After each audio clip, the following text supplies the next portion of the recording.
katib.tv সুস্থ সংস্কৃতির online ঠিকানা।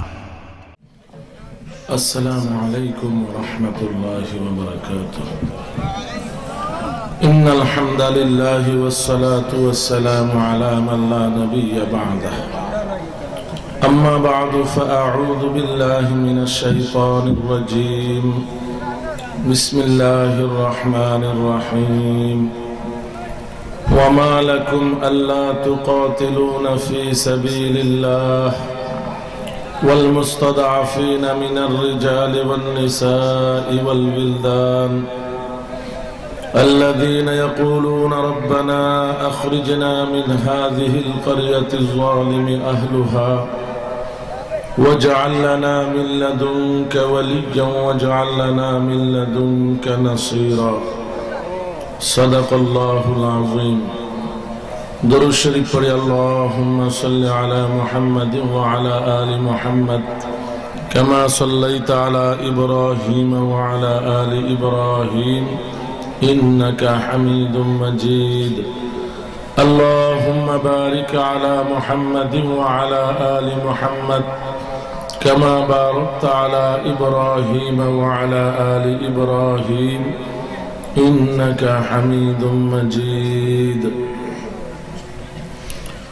আলহামদুলিল্লাহ, পাটলি তাফসীরুল কোরআন পরিষদের উদ্যোগে আয়োজিত তৃতীয়তম তাফসীরুল কোরআন মহাসম্মেলনের সম্মানিত সভাপতি, উপস্থিত হযরত উলামায়ে কিরাম, মুরব্বিয়ানে ইজাম, আমার প্রাণপ্রিয় ছাত্র ও যুবক ভাইয়েরা, পর্দার আড়ালের মা ও বোনেরা, মহান আল্লাহ পাক পরওয়ারদিগারে আলমের সকল তারিফ এবং প্রশংসা, যিনি মেহেরবানি করে আজকের এই মাহফিলে আমাদেরকে আসার এবং মধ্যরাতের পর পর্যন্ত ধৈর্য ধারণ করে বসার তৌফিক দান করেছেন।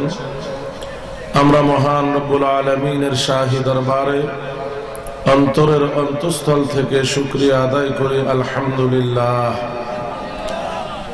এবং আকায়ে নামদার, তাজেদারে মদিনা, মাহবুবে কিবরিয়া, জিগর গোশায়ে আমেনা মুহাম্মাদুর রাসূলুল্লাহ সাল্লাল্লাহু আলাইহি ওয়াসাল্লামের খিদমতে লাখো কোটি দরুদ ও সালামের হাদিয়া, যার আদর্শ আর তরিকার মধ্যে রয়েছে মানব জাতির জন্য দুনিয়া এবং আখিরাতের কামিয়াবি আর সফলতা।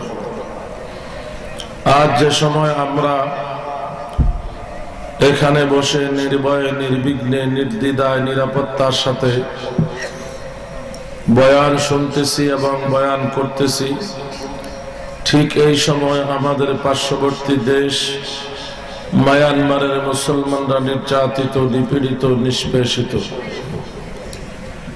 মা বাবার সামনে যুবতী মেয়েদেরকে ধর্ষণ করে হত্যা করা হচ্ছে, সন্তানের সামনে মাকে ধর্ষণ করে হত্যা করা হচ্ছে, ছোট ছোট শিশুদেরকে জবাই করে ছুঁড়ে ফেলা হচ্ছে, জীবন্ত মানুষের হাত পা বেঁধে আগুনে পুড়িয়ে হত্যা করা হচ্ছে, একজন মধ্যবয়সী মানুষের হাত পা কেটে পায়খানার রাস্তা দিয়ে মোটা লোহার রড ঢুকিয়ে দুই পাশে খুঁটির সঙ্গে বেঁধে মাঝখানে আগুন জ্বালিয়ে গ্রিলের মুরগির মতো ঘুরাইয়া ঘুরাইয়া পোড়ানো হচ্ছে।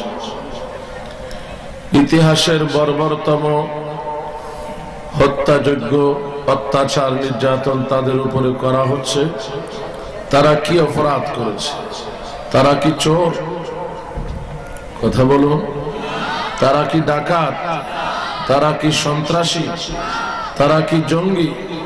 তাদের অপরাধ তারা মুসলমান, তাদের অপরাধ তারা কালিমাওয়ালা, তাদের অপরাধ তারা কোরআনওয়ালা, তারা নবীওয়ালা। আমরাও মুসলমান, আমাদের পার্শ্ববর্তী মুসলমানেরা এরকম জুলুম, অত্যাচার, নির্যাতনের শিকার হবে, আমাদের কিছু দায়িত্ব আছে কিনা? আল্লাহর নবী বলেন, সমগ্র পৃথিবীর মুসলমান এক শরীরের মতো, একটা শরীরের পায়ে আঘাত লাগলে সারা শরীরে অনুভব হয়, মাথায় আঘাত লাগলে সারা শরীরে অনুভব হয়, হাতে আঘাত লাগলে সারা শরীরে অনুভব হয়। বিশ্বের যেই কোনো প্রান্তে একজন মুসলমান যদি নির্যাতিত হয়, নিপীড়িত হয়, সমগ্র পৃথিবীর মুসলমানকে তার দুঃখে দুঃখিত হতে হবে, তার ব্যথায় ব্যথিত হতে হবে। যার ভিতরে ব্যথা জাগবে না, খোদার কসম সে মুসলমান না। রাত গভীরে যদি আপনার পাশের ঘরটা ঝড় তুফানে ভেঙে যায়, ওই ঘরের লোকগুলো যদি আপনার ঘরের দরজায় এসে টোকা দেয় একটু আশ্রয়ের জন্য, আমি জানতে চাই আপনারা কি ঘরের দরজা বন্ধ রাখবেন না খুলে দেবেন?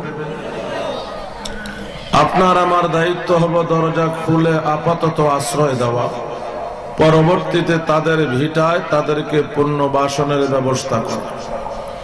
ঠিক তেমনি ভাবে পার্শ্ববর্তী দেশের মানুষ যখন নির্যাতিত নিপীড়িত হবে, আমাদের দায়িত্ব হলো বর্ডার খুলে তাদেরকে আশ্রয় দেওয়া, পরবর্তীতে জাতিসংঘ, আন্তর্জাতিক আদালত, ওআইসির মাধ্যমে দেন দরবার করে তাদের দেশে তাদেরকে পুনর্বাসন করা। এই দায়িত্ববোধ থেকে আমরা বলবো বর্ডার খুলে নির্যাতিত মজলুম মুসলমানদেরকে আসতে দাও, আমরা বাংলার 15 কোটি মুসলমান তাদেরকে খাওয়াবো। রাজি আছেন আপনারা?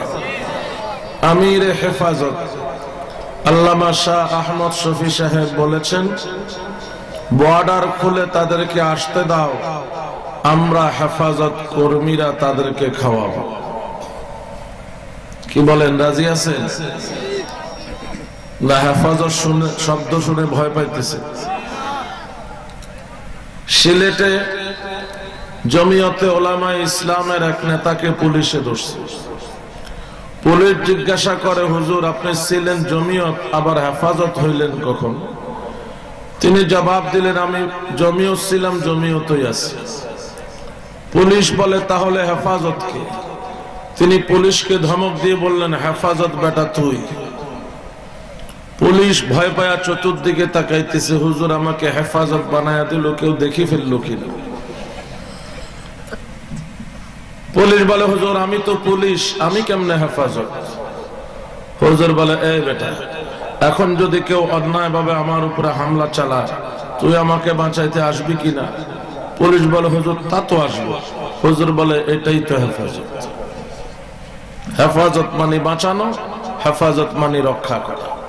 কেউ গদি রক্ষার জন্য হেফাজত, কেউ মন্ত্রিত্ব রক্ষার জন্য হেফাজত, কেউ এমপিত্ব রক্ষার জন্য হেফাজত, কেউ চেয়ারম্যানি রক্ষার জন্য হেফাজত, কেউ মেম্বারি রক্ষার জন্য হেফাজত, কেউ বাড়ি রক্ষার জন্য হেফাজত, কেউ দোকান রক্ষার জন্য হেফাজত।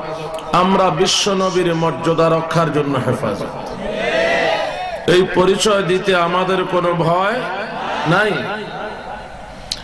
আমি তো বলি, যারা নাস্তিক, হেফাজত যাদের বিরুদ্ধে আন্দোলন করেছে তারাও হেফাজত। টাকা ভিতরের পকেটে রাখে কেন? হেফাজতের জন্য। সবাই হেফাজত কোনো না কোনো ভাবে, তবে অন্যদের হেফাজত আর আমাদের হেফাজত পার্থক্য আছে। আমরা নিজেদের স্বার্থে নয়, বিশ্ব নবীর মর্যাদা রক্ষার জন্য হেফাজত। আমরা ফাঁসি কাস্টে ঝুলতে ঝুলতেও বলবো আমরা হেফাজত, হেফাজত, হেফাজত, হেফাজত। না ভয় পাইতেছে?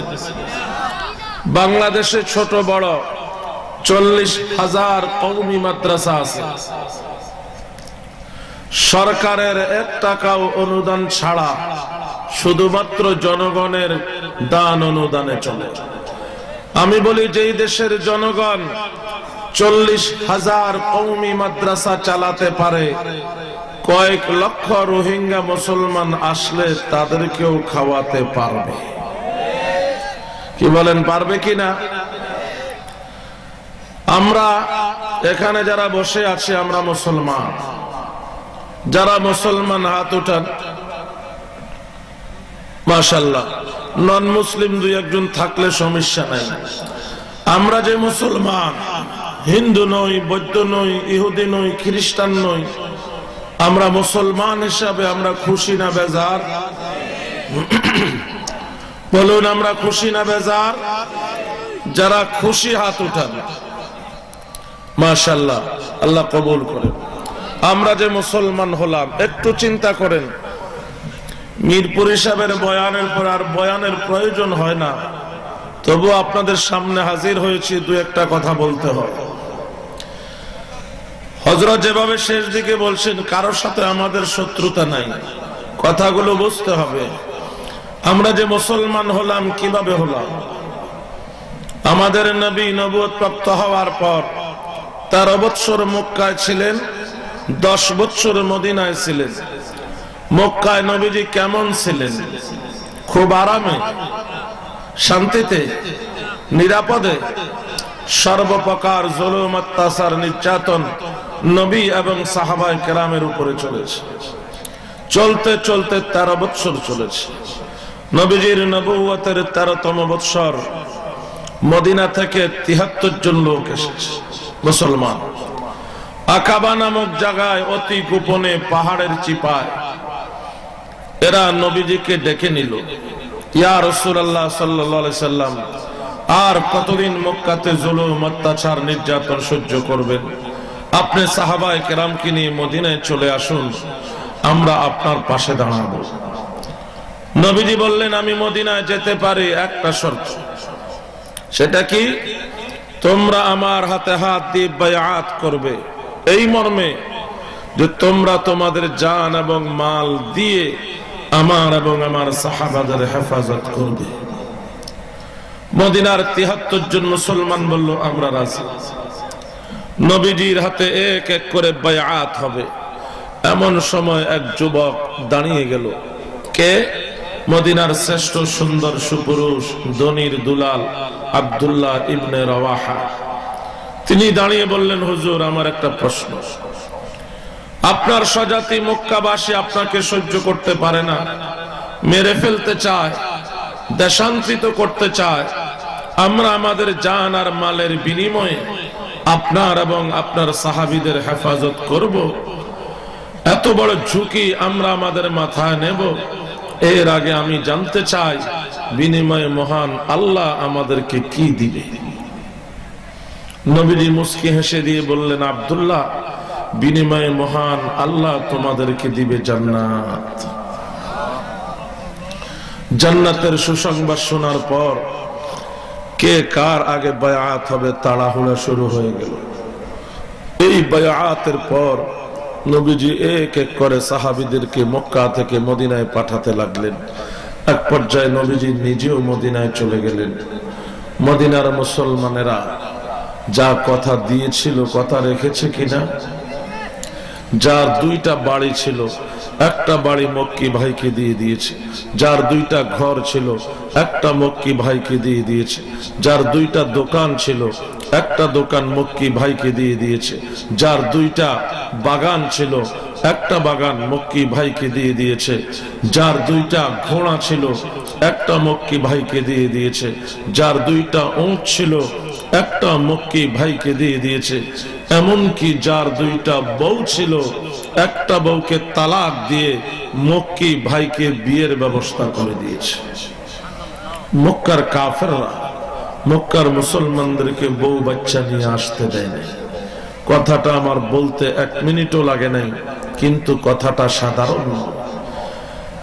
একজনের বিবাহিতা স্ত্রীর সাথে তার প্রেম, প্রীতি, মায়া, মমতা, ভালোবাসার সম্পর্ক, যা পাটল ধরলে অনেক সময় অনেকে সহ্য করতে না পেরে গলায় রশি পর্যন্ত লাগায়। কিন্তু মদিনার মুসলমানেরা মক্কার মজলুম মুসলমানদের স্বার্থে নিজের সেই ভালোবাসার বিবিকে তালাক দিয়ে মক্কি ভাইকে বিয়ের ব্যবস্থা করে দিয়েছে। সেদিন যদি মদিনার মুসলমানেরা মক্কি মজলুম মুসলমানের পাশে না দাঁড়াতেন, আমাদের বাংলাদেশ পর্যন্ত ইসলাম আসতো না।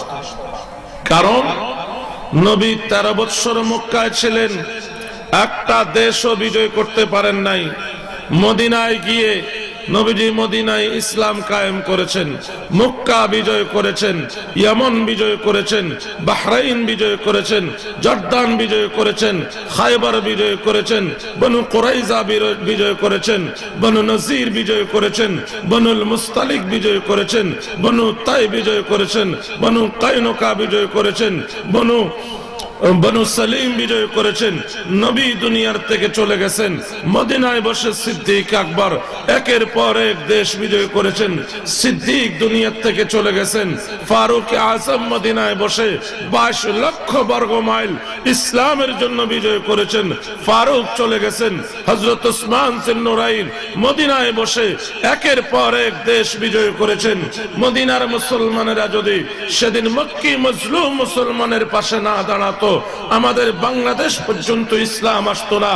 তারা মজলুম মুসলমানের পাশে দাঁড়িয়ে আমাদেরকে পথ দেখিয়েছেন কিভাবে মজলুমের পাশে দাঁড়াইতে হয়।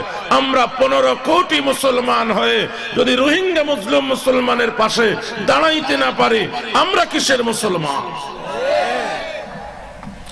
আল্লাহ আমাদেরকে তাদের পাশে দাঁড়াবার তৌফিক দান করুন। আরো জরুরি দুই একটা কথা আছে। বাংলাদেশে শতকরা 90 থেকে 95% মানুষ মুসলমান। কথা বলেন। এই দেশের স্কুলে আমাদের ছেলে মেয়েরা পড়ে। মুসলমানের দেশে মুসলমান ছেলে মেয়েরা স্কুলের পাঠ্য বইতে নবীর গল্প, সাহাবীদের গল্প, ওলি আল্লাহদের গল্প, ইসলামী গল্প কবিতা পড়বে। এটা যৌক্তিক না অযৌক্তিক? কথা বলেন।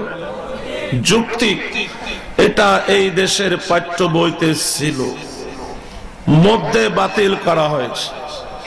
বাতিল করে লাল গরুর গল্প, রামের গল্প, সীতার গল্প, হরিকৃষ্ণের গল্প ঢুকানো হয়েছে।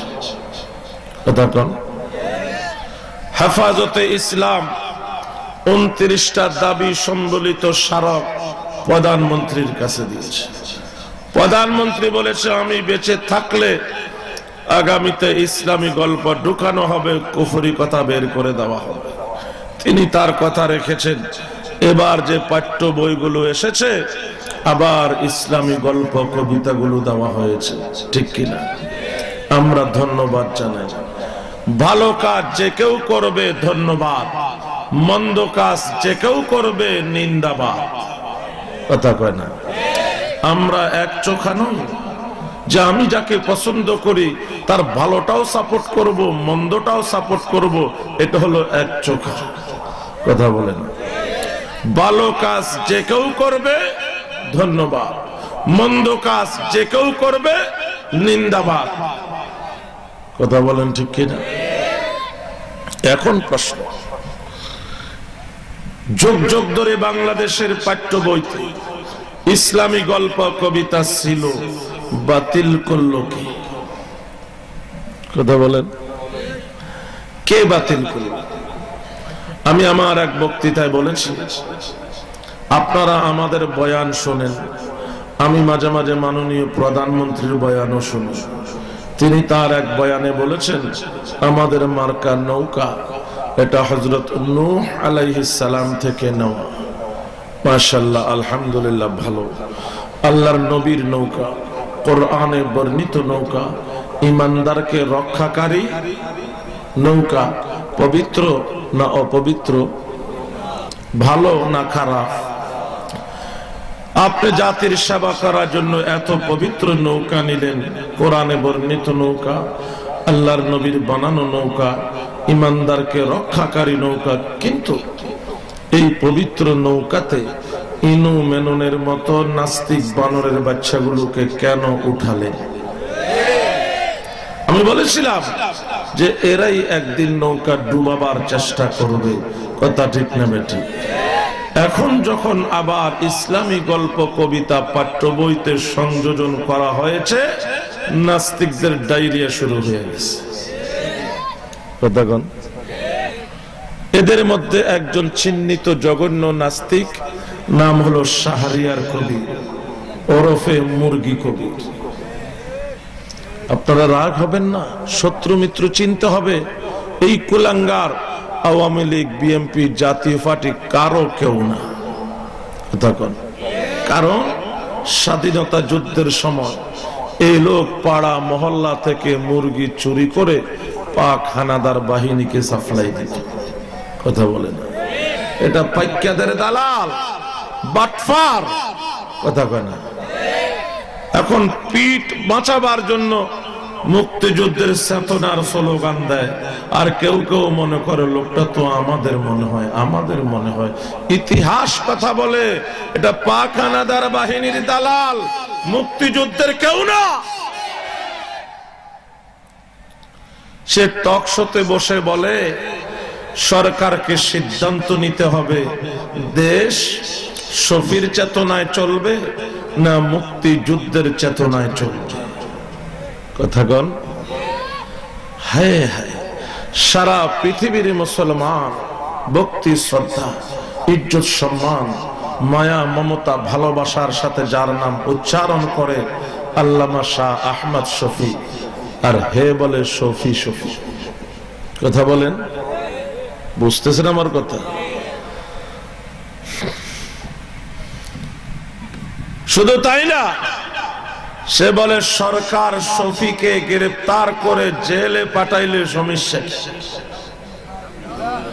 আমি বলি ও মুরগি কবির, আল্লামা শাহ আহমদ শফিকে জেলে পাঠানো অনেক দূরের কথা, তার একটা পশমে হাত লাগাইয়া দেখো, বাংলার 56,000 বর্গ মাইল জুড়ে আগুন জ্বলবে, আগুন জ্বলবে, আগুন জ্বলবে।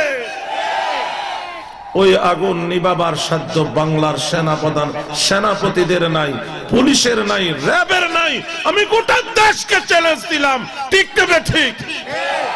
বাংলাদেশে 20 লক্ষ ওলামায়ে কেরাম, 30 লক্ষ তোলাবা, ওরা বুকের তাজা রক্ত দেবে, আহমদ শফির পশমে হাত দিতে ওই সব কুলাঙ্গার সুযোগই পাবে না। স্বাধীনতার চেতনা কাকে বলে সেটা বুঝতে হবে। কাকে বলে চেতনা? বাংলাদেশ, ভারত, পাকিস্তান, এই দেশগুলো মিলেছিল ভারত উপমহাদেশ। এই দেশ দখল করে নিয়েছে কারা? ব্রিটিশ বেনিয়ারা। শোষণ করেছে আমাদেরকে 190 বছর, আমাদেরকে গোলাম বানিয়ে রেখেছে, গোলামের জিঞ্জির পরিয়েছে আমাদের হাতে পায়ে। 7 লক্ষ কোরআন ভারতবর্ষ থেকে বঙ্গোপসাগরে ফেলে দিয়েছে, 3 লক্ষ মসজিদ মাদ্রাসা বন্ধ করে দিয়েছে, 14,000 ওলামায়ে কেরামকে ফাঁসি কাস্টে ঝুলিয়ে হত্যা করেছে ওই ব্রিটিশ বিনিয়ারা।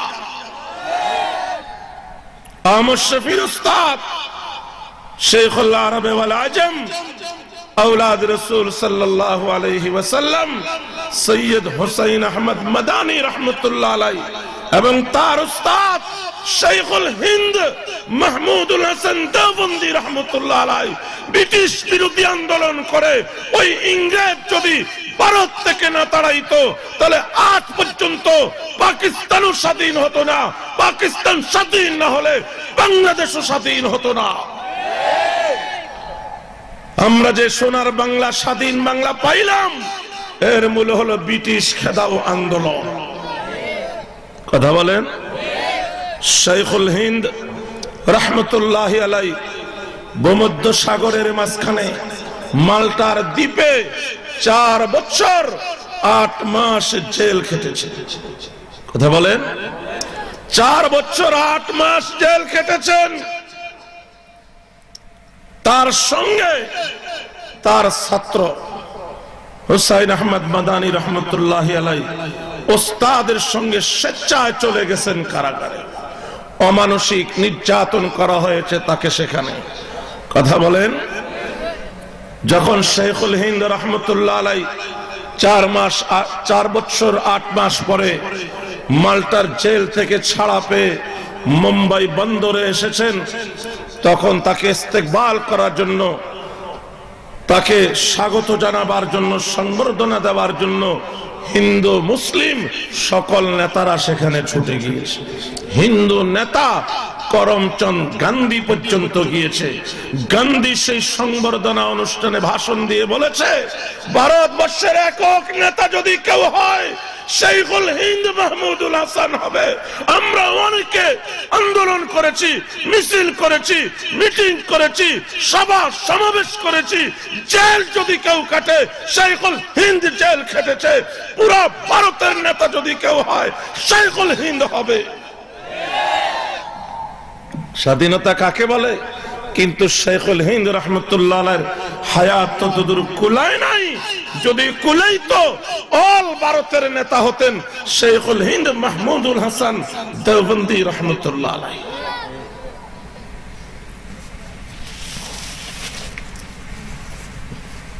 ভারতে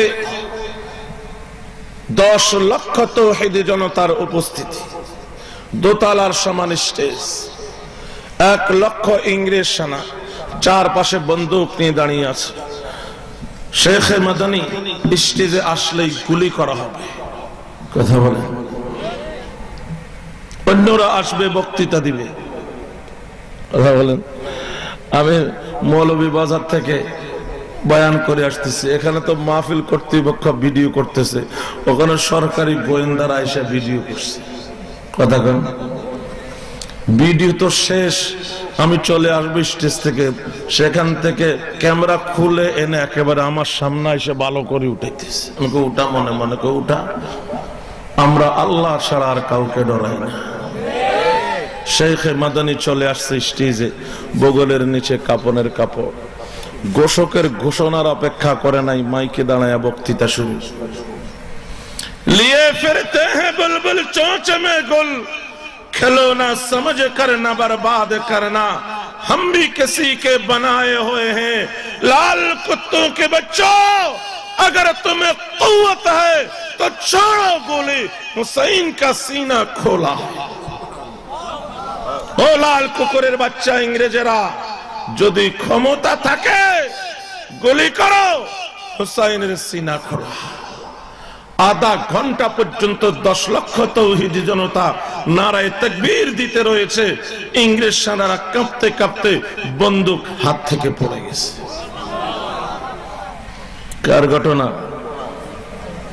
শেখ মাদানী রাহমাতুল্লাহি আলাইহির ঘটনা। এত দূরে যাওয়া লাগবে না, আপনাদের কাছে সৈয়দপুরের মাদানীর খলিফা শেখ কাতিয়া। কথা বলে না? ও যুবক, তোমরা জানো না, বুড়ো মুরব্বীদেরকে জিজ্ঞাসা করো, তার এক বক্তৃতায় বাংলাদেশ পুলিশের হাত থেকে বন্দুক পড়ে গেছে। এর নাম স্বাধীনতা। ইংরেজ জজ, ইংরেজ সরকার শেখ মাদানীকে হাজির করা হয়েছে আদালতে। উকিলদের বিরাট এক দল যায় পায়ে ধরছে, হুজুর আপনাকে যা প্রশ্ন করবে আপনি চুপ, যা বলার আমরা বলবো। হাকিম জিজ্ঞাসা করে, ও मौलाना কি हुसैन अहमद, आपने इंग्रेज के खिलाफ जिहाद का फतवा दिया है? আপনি কি ইংরেজের বিরুদ্ধে জিহাদের ফতোয়া দিয়েছেন? তিনি কি বললেন? मैं इंग्रेज के खिलाफ जिहाद का फतवा दिया हूं, अब भी देता हूं, जब तक जीते रहे देते रहे। আমি ইংরেজের বিরুদ্ধে জিহাদের ফতোয়া দিয়েছি অতীতে, এখনো দিতেছি, যতদিন বেঁচে থাকবো ততদিন দিতে থাকবো। হাকিম বলল, मौलाना मदनी आप जानते हो इसका सजा क्या है? সরকার ইংরেজ, হাকিম ইংরেজ, এই কথা রাষ্ট্রদ্রোহী। আপনি জানেন এর শাস্তি কি? রাষ্ট্রদ্রোহী, তার শাস্তি হলো মৃত্যুদণ্ড। शेख मदानी मुस्की हेसे दी बोलें, हाँ खूब जानता हूं, कफन मेरे साथ है। कदा बोले ना, कफन मेरे साथ है। তোমরা মৃত্যুদণ্ড দিবা, কাফনের দরকার হবে, সাথে আছে। মৃত্যুকে ভয় পাই না, মরতে মরতে বলবো ইংরেজের বিরুদ্ধে জিহাদ করা ফরজ। সেদিন যদি আমাদের ওলামারা ইংরেজ না তাড়াইতো, সোনার বাংলার স্বপ্ন দেখা লাগতো না। কথা ঠিক না বেঠিক? যার বাপ দাদারা ভারত স্বাধীন করেছে, অল ভারত স্বাধীন করেছে, এরা জেলে যাবে আর মুরগি চোরা বাইরে থাকবে। কথা কয় না? জিহ্বা কেটে টুকরা টুকরা করে দেওয়া হবে যদি ওলামাদের সাথে বেয়াদবি করে। ঢাকা বিশ্ববিদ্যালয়ের সমাজতন্ত্র ছাত্র ঐক্য ফ্রন্ট এরা মিছিল করছে। বিষয় কি? ইসলামী গল্প কবিতা পড়ানো হলে এদেশের ছাত্ররা অসাম্প্রদায়িক হয়ে যাবে। ইসলাম শিখলে কি হবে? অসাম্প্রদায়িক হয়ে যাবে। তার মানে এদেশে বসবাসকারী হিন্দু, বৌদ্ধ, ইহুদি, খ্রিস্টান এদেরকে সহ্য করতে পারবে না, এদেরকে যেখানে সেখানে মারবে। এটা হলো অসাম্প্রদায়িকতার সহজ অর্থ। কথা কন? আমি বলবো, তোমরা ডারউইনের থিওরি পড়েছো, মেলতাসের থিওরি পড়েছো, ইংরেজ লেখকদের বই পড়েছো, ইসলামের সঠিক আদর্শ জানো না। ইসলামের ভিতরেই আছে সাম্প্রদায়িক সম্প্রীতির বিবরণ, বাকি দুনিয়ার কোথাও পাবে না। আমি চোখে আঙ্গুল দিয়া দেখাইতে চাই, আমাদের এই দেশে মুসলমান বেশি, হিন্দু কম। ভারতে হিন্দু বেশি, মুসলমান কম। বার্মায় বৌদ্ধ বেশি, মুসলমান কম। আপনাদের যদি বিবেক থাকে, এই তিন দেশের বিগত 30 বছরের ইতিহাসটা খুলেন। কি পরিমাণ মুসলমান ভারতে হত্যা হয়েছে, কি পরিমাণ বার্মায় হয়েছে, আর কি পরিমাণ মুসলিম দেশে হিন্দু হত্যা হয়েছে। 1992 সালে 400 বছরের পুরনো বাবরি মসজিদ ভাঙার সময় উগ্র হিন্দুরা 50,000 মুসলমানকে হত্যা করেছে। গুজরাটে আহমেদাবাদে আমার মুসলিম মা বোনের বুকের স্তন কেটে উগ্র হিন্দুরা ফুটবল খেলেছে, লাখো মুসলমানকে হত্যা করেছে। বার্মা, এটা তো আমার বলার প্রয়োজন নাই, কি পরিমাণ মুসলমানদেরকে হত্যা করা হচ্ছে আজ সবার মোবাইলে মোবাইলে আছে, ঠিক কিনা? সেই তুলনায় বাংলাদেশের কথা বলেন, বাংলাদেশে মুসলমানের হাতে কতজন হিন্দু মারা গেছে এই পর্যন্ত? কথা কয় না? একজন। হ্যাঁ, বাংলাদেশে দুই একটা ঘটনা মাঝে মধ্যে ঘটে, তলিয়ে দেখলে দেখা যায় সেখানেও হিন্দুদের ষড়যন্ত্র লুকায়িত। অতি সাম্প্রতিক নাসিরনগরে, ব্রাহ্মণবাড়িয়া, কথা বলেন মূল ঘটনাটা কি? কাবার উপরে হিন্দু যুবক শিব মূর্তির ছবি দিয়ে ফেসবুকে ছেড়ে দিয়েছে। কাবাটা কি? 2.25 লক্ষ নবী রাসূল যেই কাবার তাওয়াফ করেছে, 1.25 লক্ষ নবীর সাহাবীরা যেই কাবার তাওয়াফ করেছে, 10,500 বছর ধরে উম্মতে মুসলিমা যেই কাবাকে তাওয়াফ করে এসেছে। বর্তমান পৃথিবীর 250 কোটি মুসলমান যেই কাবাকে নিজের জীবনের চাইতে বেশি ভালোবাসে, এমন এক কাবাকে অবমাননা করেছে কে? হিন্দু যুবক। বাংলাদেশের মুসলমান প্রতিবাদ করেছে, বিনিময়ে কোন মন্দিরে হামলা করে না। কথা কথা কাবার অবমাননা কেন করেছে? প্রতিহিংসা পরায়ণ হয়ে যদি মুসলমানেরা হামলা চালাতো, এক রাতে বাংলার 56,000 বর্গ মাইলের সকল মন্দির মিসমার হয়ে যাইত, ঠিক কিনা? কিন্তু মুসলমানরা এটা করে না। 1.5 লক্ষ নারী পুরুষ নাসিরনগরে রাজপথে নেমে বিক্ষোভ করেছে, হিন্দুদের মন্দিরে বাড়িঘরে টোকাও দেয়। এই ঘটনার 2 দিন পরে রাতের অন্ধকারে নারায়ে তাকবীর দিয়ে ভাঙচুর চালানো হলো, মন্দিরে অগ্নিসংযোগ করা হলো, হিন্দুদের বাড়ি ভাঙচুর করা হলো। আওয়াজ পেয়ে ছুটে আসলো মুসলমানেরা হিন্দুদের মন্দির বাঁচাতে, বাড়ি বাঁচাতে। মুসলমানদের হাতে ধরা পড়লো হাফ প্যান্ট পরা কয়েকজন যুবক, সবগুলো হিন্দু। কথা বলেন, নারায়ে তাকবীর মুসলমানের স্লোগান না হিন্দুদের স্লোগান? তো হিন্দু যুবক হয়ে নারায়ে তাকবীর দিয়ে মন্দিরে হামলা চালালো কেন? যাতে দোষটা মুসলমানের হয়। কথা কন, দোষটা কার হয়? মুসলমানের হয়। আর ওই এলাকার কিছু মুসলমান যাতে জেলে যায় আর মন্দির ভাঙচুরের দায়ে যাতে সরকার থেকে নতুন মন্দির পায়, নতুন বাড়িঘর পায়। একটা ঘটনা। আরেকটা ঘটনা হলো বোরকা পরে 3 জন মন্দিরে গরুর গোশত ছুঁড়ে মারল। কি পরে? বোরকা পরে। গরু হিন্দুদের মা, গরু হিন্দুদের মা, হিন্দুদের দেবতা, ওরা সম্মান করে, করুক, এটা তাদের ধর্মীয় ব্যাপার। কথা কর মধ্যে একটা লাইন বলতে হয়, গরু যদি তাদের মা হয়, তাদের বাবাকে ষাঁড় দেখা না, ষাঁড় দেখা, বলদ, গাবি সবগুলো তাদের মা। গরু জাতটাই মা। কথা কয় না? গরু জাতটাই তাদের মা। প্রশ্ন হলো বাবা গেল কই? বাবা নাই। কেন? বাবা পাবে কই? বাবা যে নিয়ে গেছে বিপদগামী মুসলমানেরা। কথা কয় না? বাবা বিপদগামী মুসলমানের, মা হিন্দুদের। কথা কয় না? মুসলমানদের জন্য কি বাবা?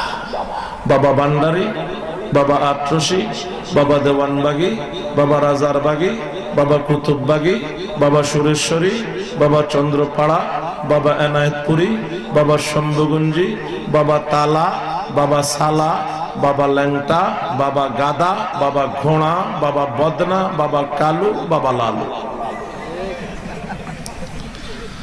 বাবা মুসলমানের, মা ওদের। মা দুর্গা, মা কালী, মা সরস্বতী, মা মনীষা, মা লক্ষ্মী, মা নারায়ণ, মা গরু। হাসবেন না। মা পূজারী হিন্দুরা যেভাবে জাহান্নামী, বাবা পূজারী মুসলমানেরাও জাহান্নামী। পূজা তথা সেজদা পাবে কেবলমাত্র কে? কুল ইন্নাল মাসাজিদা লিল্লাহ। সকল সেজদা পাওয়ার মালিক কেবলমাত্র শুধুমাত্র আল্লাহ। এর বেশি বলার সময় নেই। গরু তাদের মা। গরুর গোশত মন্দিরে ছুঁড়ে মারা হলো, এতে তাদের মায়ের অবমাননা, মন্দিরের অবমাননা। ধরা পড়ে গেল বোরকা পরা 3 জন হাতে নাতে। কথা কন? বোরকার ভিতরে লেডিস থাকার কথা না জন্ডিস? বোরকা খুলে দেখা গেল 3 জন, সবগুলো জন্ডিস, একটাও লেডিস নেই। কথা কন? বোরকার ভিতরে নারী নাই, 3 জনই পুরুষ। 3 জনের একজনও কাইটটা নাই, সব আখাইটটা। কথা বলেন? আখাইটটা মানে হিন্দু। দেখলেন? আখাইটটা হিন্দু নিজেদের মন্দিরে গরুর গোশত ছুঁড়ে মারে, বোরকা পরে, যাতে বদনামটা মুসলমানের হয়। কথা বলেন ঠিক না বেঠিক?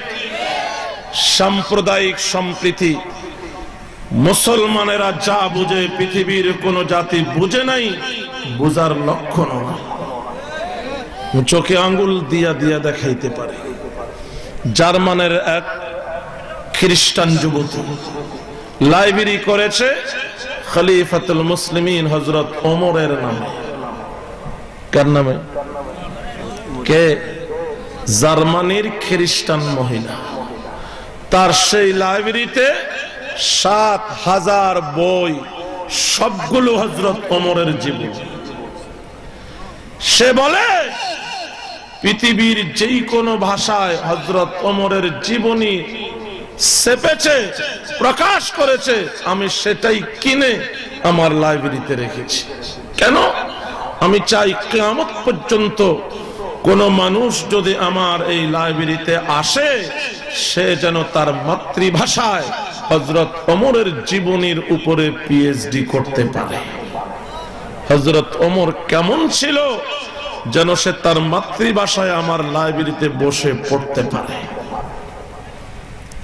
সেই মহিলাটা যাতে তাকে জিজ্ঞাসা করা হলো, তুমি খ্রিস্টান, মুসলিম একজন খলিফার প্রতি তুমি এত পাগল, এত আসক্ত, ওমরের জীবনের কোন বিষয়টা তোমাকে তার প্রতি প্রভাবিত করেছে, আসক্ত করেছে, তার ভালোবাসায় আবদ্ধ করেছে?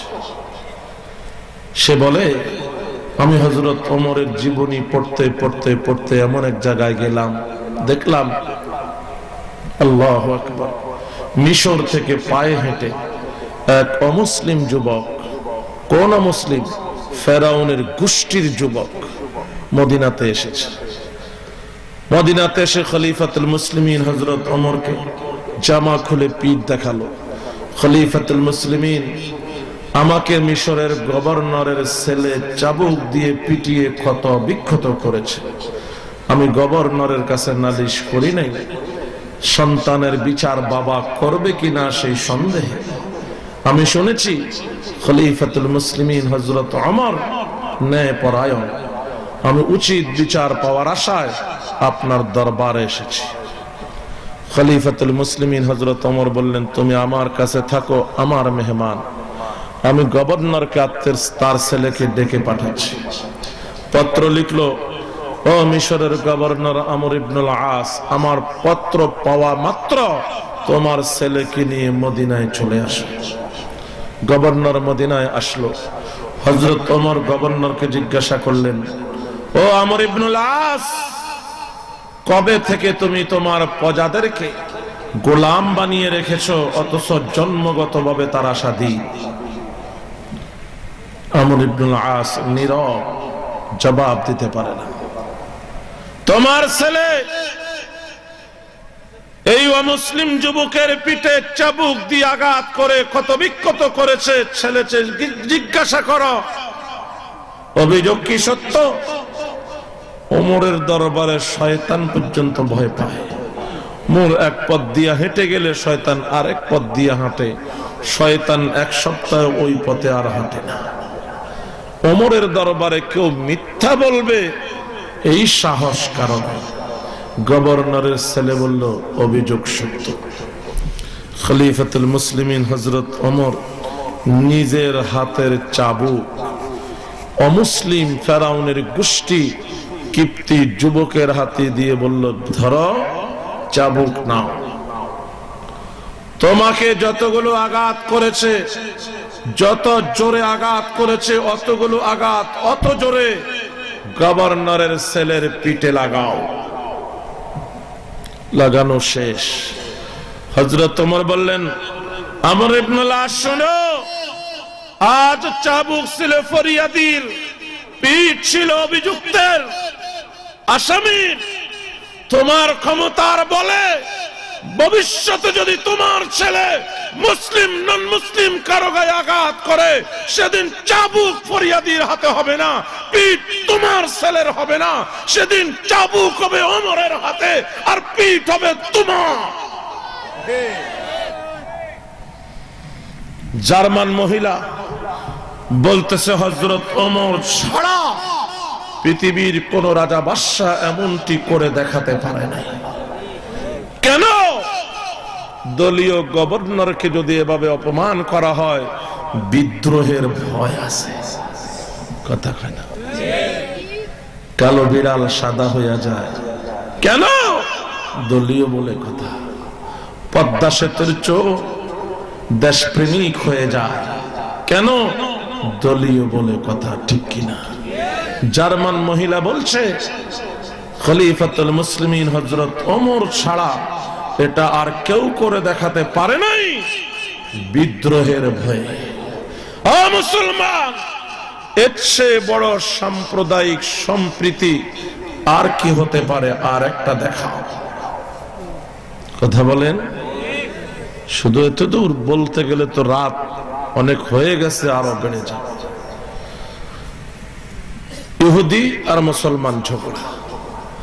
নবীজির কাছে আসলো বিচারের জন্য। নবীজির সব মামলা শোনার পরে দেখলো ইহুদি ন্যায়ের উপরে আছে, মুসলমান অন্যায়ের উপরে আছে। নবীজি রায় দিলেন ইহুদির পক্ষে, মুসলমানের বিপক্ষে। রায় ইহুদির পছন্দ হলেও মুসলমানের পছন্দ হয় না। মুসলমান বলল চলো এই মামলা পুনর্বিবেচনার জন্য হযরত ওমরের কাছে যাই। ইহুদি বলে আমার কোনো আপত্তি নেই। গেল হযরত ওমরের কাছে। সব ঘটনা শোনার পরে হযরত ওমর বলল বসো, আমি ভিতরের থেকে আসি। হযরত ওমর ভিতরে গিয়ে উন্মুক্ত তরবার নিয়ে আসলেন, এক কোপে মুসলমানের মাথা ফেলে দিলেন। সারা মদিনায় হই হই রই রই পড়ে গেল, ওমর মুসলমান হত্যা করেছে। নবীর দরবারে হাজারো মানুষের ভিড়। নবী ওমরের কি বিচার করে? কথা কন। আল্লাহ ডাক দিয়ে বললেন জিবরাইল, কোরআনের আয়াত তাড়াতাড়ি মদিনায় চলে যাও, না জানি নবী ওমরের বিরুদ্ধে কি রায় দিয়ে দাও। নবীকে জানিয়ে দাও ওমর যা করেছে এটাই কোরআন, এটাই আল্লাহর সিদ্ধান্ত। নবীর বিচার যে মানবে না তার মাথা থাকতে পারে না, হক সে মুসলমান। কথা বলেন, কি বুঝলেন?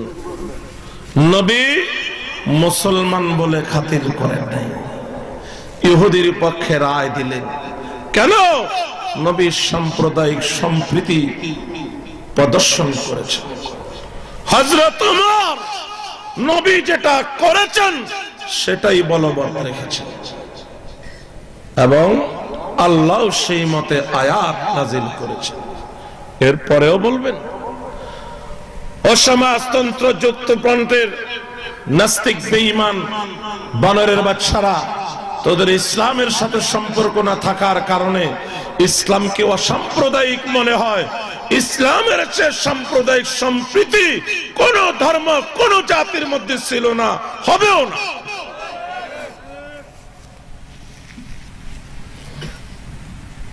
নারাজ হইতেছে। 3 নাম্বার বলবো, নবী বলেন লা তাদখুলুল মালাইকাতু বাইতান ফীহি কালবুন আও তাসাওয়ির। যে ঘরে কুকুর অথবা প্রাণীর ছবি থাকবে সে ঘরে রহমতের ফেরেশতা প্রবেশ করিবে না। আশাদ্দুন নাসি আযাবান ইয়াউমাল কিয়ামাতিল মুসাউবিরুন। কিয়ামতের দিন কঠিন শাস্তি হবে যে ছবি উঠায়। কথা কোন? কার কথা? নবীর কথা। ছবি উঠানো যায় হজের জন্য, চাকরির জন্য, প্রয়োজন ছাড়া ছবি উঠানো হারাম, কবিরা গুনাহ। কথা কোন? ভিডিও করতেছে এটা পরে বলবো। কথা কোন? ছবি উঠানো হারাম, কবিরা গুনাহ। ছবির থেকে আরেকটু শক্ত গুনাহ হলো মূর্তি। কথা কোন? মূর্তি 2 প্রকার। কয় প্রকার? একটা হলো স্মৃতির মূর্তি, আরেকটা হলো পূজার মূর্তি। স্বাধীনতা যুদ্ধের সময় জেলেরাও যুদ্ধ করেছে, কৃষকরাও যুদ্ধ করেছে, ছাত্ররাও যুদ্ধ করেছে। আপনি বিভিন্ন জায়গায় গেলে পাবেন জালও আছে, ডুলাও আছে, বন্দুকও আছে, এরকম মূর্তি। এটা হলো জেলেদের স্মৃতির মূর্তি। এই মূর্তির পূজা হয় না, একটা স্মৃতি, তবে গুনাহ। বিভিন্ন জায়গায় গেলে পাবেন লাঙ্গল জোয়ালও আছে, বন্দুকও আছে, এরকম মূর্তি। এটা কৃষকরা যে যুদ্ধ করেছে সেই স্মৃতির মূর্তি, এটাও গুনাহ। বিভিন্ন জায়গায় গেলে পাবেন ছাত্রদের মূর্তি, ছাত্ররা যে যুদ্ধ করেছে সেই স্মৃতির মূর্তি। বিভিন্ন জায়গায় গেলে পাবেন বঙ্গবন্ধুর আঙ্গুল উঁচা করা ছবি। বঙ্গবন্ধু এভাবে ভাষণ দিতেন, এটা ভাষণের স্মৃতির মূর্তি। কথা কোন? এটা হলো স্মৃতির মূর্তি, ছবির থেকে একটু কঠিন গুনাহ। আরেকটা মূর্তি হলো পূজার মূর্তি। কথা কোন? সেটা কি? হিন্দুদের 10 হাতের দুর্গা। এটা স্মৃতি না পূজার মূর্তি? হিন্দুদের শিবের মূর্তি, এটা কি স্মৃতির না পূজার? পূজার যে মূর্তি এটা গুনাহ নয়, শুধু শিরক। কথা কয় না। পূজার মূর্তি শিরিক, স্মৃতির মূর্তি গুনাহ, শিরিক নয়। বুঝাইতে পারছি কথা? স্মৃতির মূর্তি গুনাহ, শিরিক নয়। পূজার মূর্তি শিরিক, এটা বানানো বেঈমানি, মেনে নেওয়া বেঈমানি। আমাদের পার্শ্ববর্তী দেশ ভারত, 110 থেকে 20 কোটি হিন্দু বসবাস করে। ওরা মূর্তির পূজা করে। কত মূর্তি? 33 কোটি মূর্তি। হিন্দুদের দেবদেবী কত? 33 কোটি মূর্তির পূজা করে। পার্শ্ববর্তী দেশ ভারত, 120 কোটি হিন্দু। খোদার কসম, ওদের দেশে সুপ্রিম কোর্টের সামনে কোন মূর্তির ছবি নাই, স্মৃতির মূর্তিও নাই, পূজার মূর্তিও নাই। বাংলাদেশ 90 থেকে 95 ভাগ মুসলমানের দেশ, শাহজালালের দেশ, শাহপরানের দেশ, 360 আউলিয়ার দেশ, মসজিদ মাদ্রাসার দেশ। বিশ্বের দরবারে বাংলার রাজধানী ঢাকা মসজিদের শহর। এই শহরে সুপ্রিম কোর্টের সামনে গ্রিক দেবীর মূর্তি হবে? এটা হতে পারে না, হতে পারে না। কারণ এটা পূজার মূর্তি। গ্রিসের লোকেরা এই মূর্তির পূজা করে, ফ্রান্সের লোকেরা এই মূর্তির পূজা করে, অস্ট্রেলিয়ার লোকেরা এই মূর্তির পূজা করে। এমন এক মূর্তির ছবি বাংলার সুপ্রিম কোর্টের সামনে হতে পারে না। ওলামারা জেগে উঠেছে, সরকারের কাছে দাবি জানায় এই মূর্তি অপসারণ করতে হবে, করতে হবে, করতে হবে।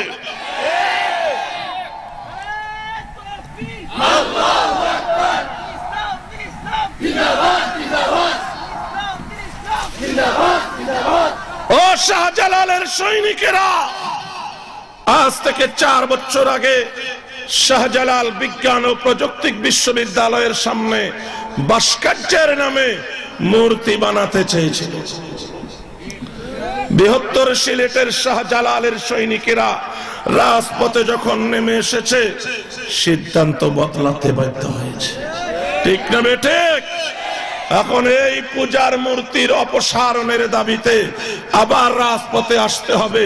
ওলামায়ে কেরাম যদি ডাক দেয় রক্ত দিতে, জীবন দিতে, কে কে রাজি আছেন হাত দেখান। আল্লাহ কবুল করেন।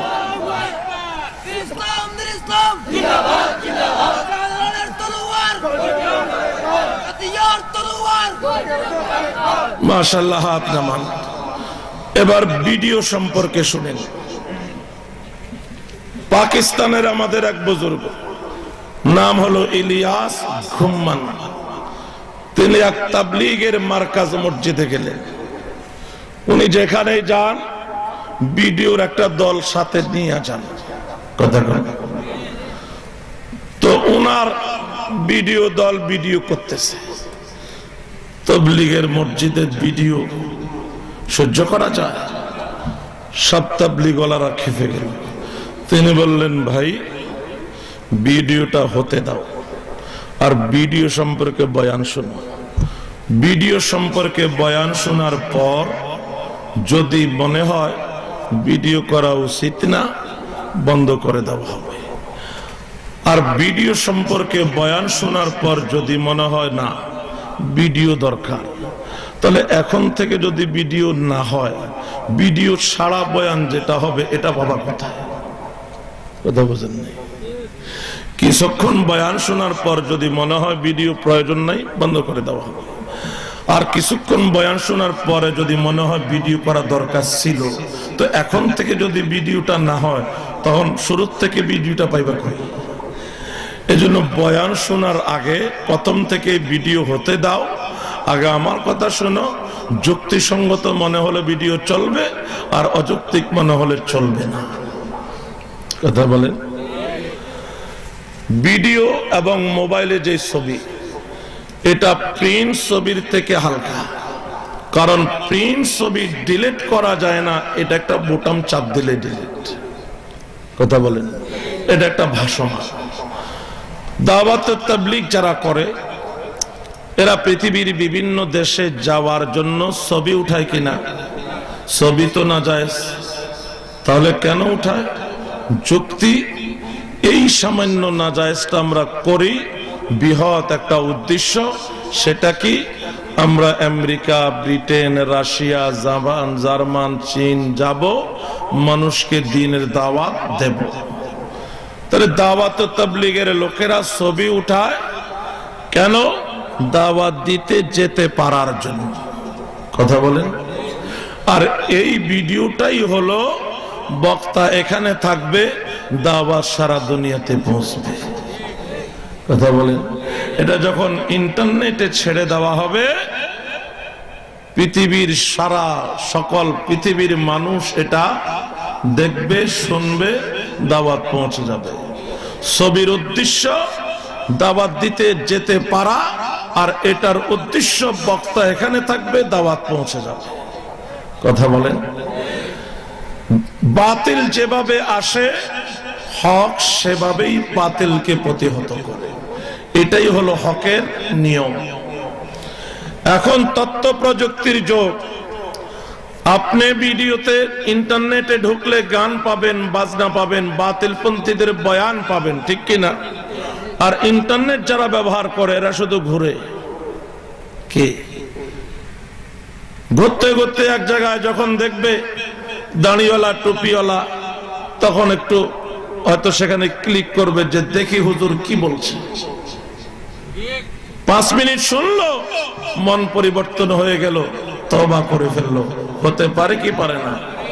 ইন্টারনেটের মধ্যে যেই পরিমাণ বদ্দীনী প্রসারিত হয়েছে, ওটার মোকাবেলা হলো হক্কানে ওলামায়ে কেরামের ভিডিও বয়ান। কথা বলেন। ওই বাতিলের মোকাবেলায় এই হকটা আপাতত জায়েজ। এটা বড় বড় ওলামায়ে কেরামের ফতোয়া। আমি যে আয়াত পড়েছি, হুদায়বিয়ার সন্ধির সময় একটা শর্ত ছিল, মক্কার কোন কাফের মুসলমান হলে মদিনায় যেতে পারবে না, যদি যায় মুসলমানরা ফেরত পাঠাবে। আর মদিনার কোন মুসলমান কাফের হইয়া মক্কায় চলে আসলে মক্কার কাফেররা ফেরত দেবে না। এই শর্তের কারণে সন্ধির পরে মক্কাতে যারা মুসলমান হয়েছে এরা আটকা পড়ে গেছে, কাফেরদের জুলুম অত্যাচারের শিকার। এদের মধ্যে আব্দুল্লাহ ইবনে আব্বাস আছে, তার মা আছে। তারা আত্মচিৎকার করতেছে, আল্লাহ, আমরা আমাদের স্বজাতি মুসলমানদের কাছে মদিনায়ও যেতে পারি না, এখানেও শান্তি পাই না, আমাদের জন্য পথ খুলে দাও, সাহায্যকারী পাঠাও, অভিভাবক পাঠাও।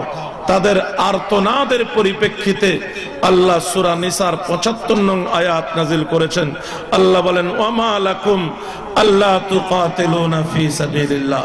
ও নবী এবং সাহাবী, তোমাদের কি হয়েছে? তোমরা কেন আল্লাহর রাস্তায় লড়াই করো না? অর্থাৎ মক্কা অভিযানের জন্য কেন তোমরা লড়াইয়ে অবতীর্ণ হও না?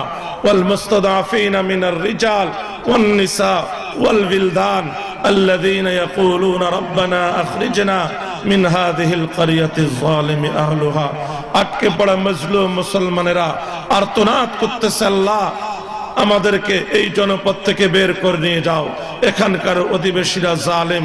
ওয়াজআল লানা মিন লাদুনকা ওয়ালিয়্যা ওয়াজআল লানা মিন লাদুনকা নাসীরা। আমাদের জন্য সাহায্যকারী পাঠাও, আমাদের জন্য অভিভাবক পাঠাও। এই ঘটনায় এই আয়াত নাজিল হলেও হুকুম কিয়ামত পর্যন্ত চলবে। আজ মায়ানমারের মুসলমানেরা মজলুম, আটকে পড়া। এই আয়াত আমাদেরকে আহ্বান করতেছে, তোমরা কেন তাদের উদ্ধারের জন্য অভিযান চালাও না? এই আয়াতের আলোকে মজলুম মুসলমানের পাশে দাঁড়ানো সারা পৃথিবীর সকল মুসলিম রাষ্ট্রপ্রধানদের ফরজ, এবং আমাদের তাদের সহযোগী হওয়া ফরজ। আল্লাহ বুঝার তৌফিক দান করেন। দুরূদ শরীফ পড়েন, অনেক রাত হয়েছে, আর কষ্ট দিতে চাই না। আল্লাহুম্মা সাল্লি আলা মুহাম্মাদিন ওয়া আলা আলি মুহাম্মাদ কামা সাল্লাইতা আলা ইব্রাহিম ওয়া আলা আলি ইব্রাহিম ইন্নাকা হামিদুম মাজিদ। আল্লাহুম্মা বারিক আলা মুহাম্মাদিন ওয়া আলা আলি মুহাম্মাদ কামা বারাকতা আলা ইব্রাহিম ওয়া আলা আলি ইব্রাহিম ইন্নাকা হামিদুম মাজিদ। সেই দুপুর থেকে প্রায় এখন রাত 2টা পর্যন্ত বয়ান হয়েছে। এখন আমরা এই মহতি মাহফিল থেকে দোয়া নেওয়ার সময়। তো দোয়া করবেন আজকে মাহফিলের সম্মানিত সভাপতি সাহেব। আমরা দোয়া করে এখান থেকে যাবো ইনশাআল্লাহ। আলহামদুলিল্লাহ আলহামদুলিল্লাহ الذي هدانا لهذا وما كنا لنهتدي لولا أن هدانا الله لقد جاءت رسل ربنا بالحق اللهم صل على محمد وعلى آل محمد صلاة دائمة مقبولة تؤدي بها عنا حقه العظيم ربنا ظلمنا أنفسنا وإن لم تغفر لنا وترحمنا لنكونن من الخاسرين ربنا لا تزغ قلوبنا بعد إذ هديتنا وهب لنا من لدنك رحمة إنك أنت الوهاب رب اجعلني مقيم الصلاة ومن ذريتي ربنا وتقبل دعاء ربنا اغفر لي ولوالدي وللمؤمنين يوم يقوم الحساب يا أكرم الأكرمين يا أرحم الراحمين ألا إسكري تفسير القرآن المحفل لهم قبول منظور فرماهم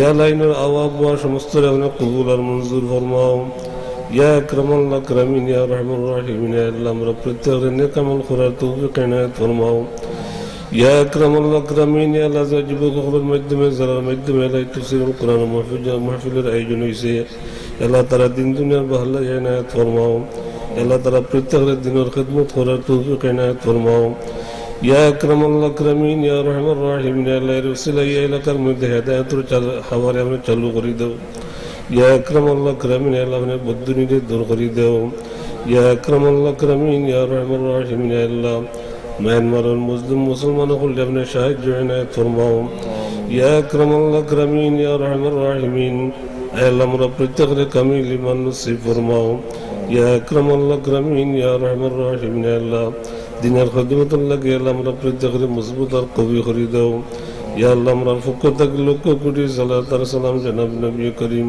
सल्लल्लाहु अलैहि वसल्लम रोज़ात उन्हें पहुंचाई दो या अकरम अल्लाह अल्लाह ने बीमारी वासन अल्लाह दरखास्त कराई अल्लाह प्रत्येक अपना दारू शिबात की शिबा इनायत फरमाओ या अकरम अल्लाह अल्लाह मेरे द्वारे कबूल मंजूर फरमाओ या अकरम अल्लाह आय रहमान राहिमीन अल्लाह ज़ियाद खान पसंद लगे अल्लाह तर खातिर मेरे द्वारे कबूल मंजूर फरमाओ اللهم يا فارج الهم ويا كاشف الغم ويا مجيب دعوة المضطرين استجب دعوتنا بحرمة أسمائك الحسنى بفضل سبحان ربك رب العزة عما يصفون وسلام على المرسلين والحمد لله رب العالمين برحمتك يا رحمن